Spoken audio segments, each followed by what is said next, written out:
Vidéo du jour, bonjour. Dans la vidéo d'aujourd'hui, on se retrouve tout simplement pour un cours que je suis allée prendre. Alors vous voyez bien, c'est pas l'endroit de d'habitude. En effet, je suis allée cette fois au centre équestre de Béthune, donc dans le Pas-de-Calais, près de chez moi. J'ai tout simplement changé d'endroit pour avoir un avis différent, un peu plus académique, on va dire. Et puis aussi parce que mon prochain concours de dressage se déroule dans ce club-là et que du coup je voulais commencer à familiariser Don Juan avec l'endroit pour qu'il soit un peu plus détendu. Donc voilà. Donc comme c'était un nouvel endroit évidemment et qui en plus est très très fréquenté, Don Juan était assez nerveux, on a dû beaucoup le marcher au début. Il marchait la tête en l'air, il hennissait, il regardait à droite à gauche, il avait même peur du mur du pare-bottes, enfin bref. Voilà, comme vous voyez, des fois même quand on a commencé à le trotter, il me donne des coups de tête, il essaye de résister un peu. Donc voilà. Alors après l'avoir bien marché, on a commencé la détente au trot. Et donc du coup la priorité c'était vraiment de le mettre en avant. C'est vrai que Don Juan, quand il n'est pas concentré, faut vraiment aller chercher l'activité des postérieurs, etc. Donc là, c'était essayer de l'avoir bien actif et de lui réapprendre les bons codes dans le bon sens, notamment le fait qu'il doit venir s'arrondir autour de la jambe antérieure. Sauf que évidemment, en plus là j'avais mis les éperons. Comme il était déjà chaud de base, pour lui, quand je mettais ma jambe antérieure, c'était faut accélérer, faut faire n'importe quoi. Donc on a dû le recaler là-dessus. Et ce que j'ai beaucoup aimé, c'est que cette coach-là, elle arrêtait pas de me reprendre, me dire de me redresser, de tenir mon haut du corps, de remettre mes mains au même niveau, de les remettre au-dessus du garrot, etc. Donc vraiment, c'était super. Donc après avoir détendu légèrement Don Juan au trot, on a commencé un nouvel exercice qui est sur ce côté-là. Aller venir chercher les postérieurs par des allongements, en fait, tout simplement, pour venir vraiment qu'ils poussent derrière et le ramener, le rassembler, entre guillemets, sur les autres petits côtés. Et donc là, hop, je dois allonger.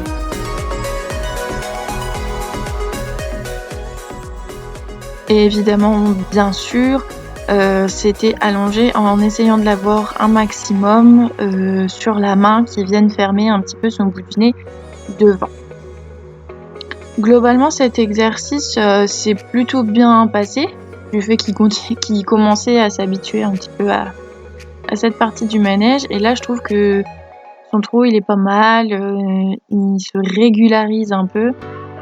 Et il vient se poser. De toute façon, Don Juan, c'est un cheval qui, dans ce genre de situation, a besoin de beaucoup travailler et de commencer à être vraiment fatigué pour là venir se poser et se concentrer. Donc là, en l'occurrence, c'est ce qui s'est passé. Et donc ensuite, on a changé de côté du manège, tout simplement parce qu'il s'est libéré. Et du coup, entre deux, on a fait une petite pause au pas pour lui montrer en même temps la nouvelle moitié de manège. Et il était pas mal perturbé par tout le matériel d'obstacles qu'on voit au milieu.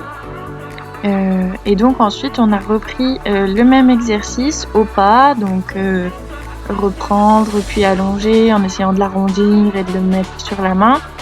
Et puis au trot, donc le mettre bien et puis après essayer de le pousser un petit peu. Donc vous voyez qu'il me vole un peu mes coins.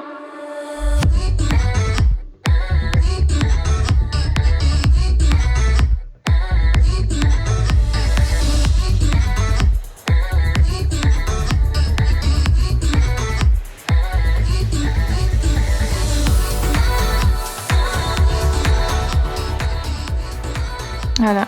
Et là du coup sur cette longueur-là, j'étais censée venir allonger. En fait, ce qui était pas mal, c'est que du coup, elle me disait, comme il sait pas faire de toute façon, au début, allonger, ça va forcément vouloir dire accélérer, c'est pas grave, tant pis, il accélère à fond. S'il tombe dans le galop, c'est pas grave, il ira à fond dans le galop, mais c'est vraiment pour lui dire, vas-y, pousse avec tes postérieurs. Et du coup, au début, c'était un peu compliqué, il était un peu ouvert, etc.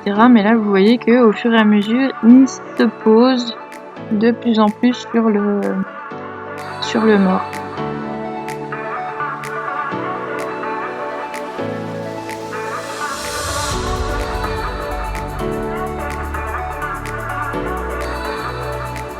Hop. Et là, du coup, il y a une jument et 2 chevaux qui sont rentrés. Et donc, genre, le fait que ce soit une jument, il s'en fiche un peu. Mais du coup, il voulait quand même aller jouer avec les copains, ce qui nous donne ça.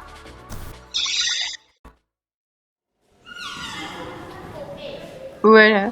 Donc rien de très méchant, c'est Doju, hein. Je vous le dis souvent dans les vidéos, il sait vraiment pas péter un câble, il sait pas faire. Enfin bref. Du coup, on a essayé de reprendre les exercices tout simplement à l'autre main, parce qu'on n'avait pas encore fait de ce côté-là du manège. Et donc de garder sa concentration et de le remettre bien. Alors je sais pas pourquoi, main droite, du coup, il dérapait des épaules à ce niveau-là, certainement parce qu'il voulait rejoindre les copains de l'autre côté, du coup.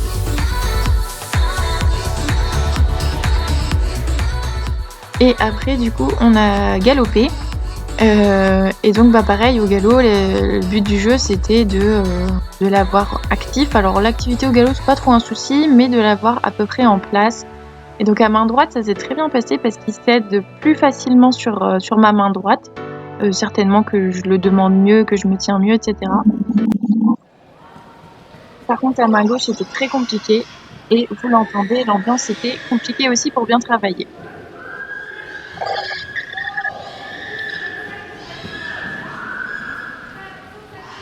Voilà, voilà. Et du coup, ça, c'est le bruit ambiant qu'on a eu quasiment 30 à 40 minutes sur mon heure de cours. Et ça n'a pas vraiment aidé Don Juan à se concentrer et à se poser. Et même des fois, il croyait que les petits enfants qui criaient, c'était des poneys ou des juments qui l'appelaient. Alors il leur répondait, enfin bref. Et du coup, pour le galop à main gauche, ça a été assez compliqué. Et je crois que je l'ai galopé au moins 5 minutes d'affilée, enfin sans pause au galop à main gauche, jusqu'à ce qu'il commence à être fatigué. Là, on le voit d'ailleurs, il me fait son galop se dégrade un peu et il me fait de temps en temps un galop à 400, c'est-à-dire qu'il dissocie le posé de son diagonale. Et une fois qu'il a été à peu près bien, donc on lui a autorisé la transition au trot, toujours en restant bien, en restant à sa place, qu'il a assez bien fait, puis la transition au pas, toujours en restant posé, ce qu'il a très bien fait, et donc là j'étais plutôt contente. Et donc on lui a fait faire une petite pause au pas, et où elle m'a expliqué d'ailleurs il fallait utiliser tous ses doigts, parce que c'est vrai que de temps en temps j'enlève le petit doigt de mes rênes quand il tire un peu, parce que c'est trop fatigant pour moi. Et du coup on voit qu'il fume bien, donc il a bien travaillé.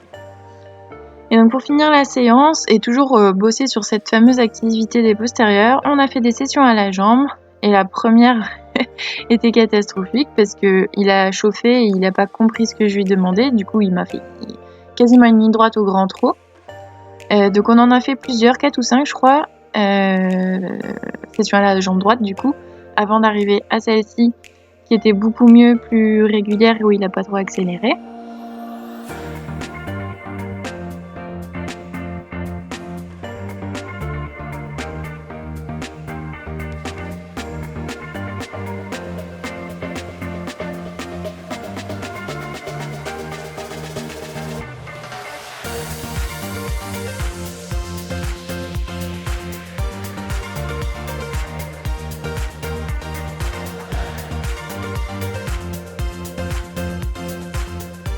Ouais.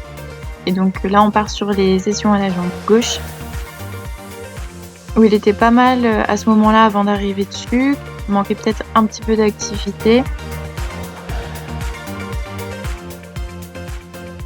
Et mon défaut là-dessus, c'est que je ne regarde pas où je vais, en fait. Et là, du coup, il s'est fait une petite frayeur sur le... Enfin, une petite frayeur. Il a bugué sur les obstacles parce que c'est vrai que comme j'avais pas regardé où j'allais, je suis partie un petit peu loin et du coup en sortant du virage, on a fait oula. Donc voilà. Et la dernière session du coup à gauche, je vous ai dit on en a fait que 2 parce qu'il les a bien faites. Il était régulier, il était à peu près droit, donc on a laissé là-dessus. Bon, bah, sur ce, c'est la fin de cette vidéo. J'espère que ça vous a plu. N'hésitez pas à vous abonner, à laisser des commentaires ou autre et à bientôt!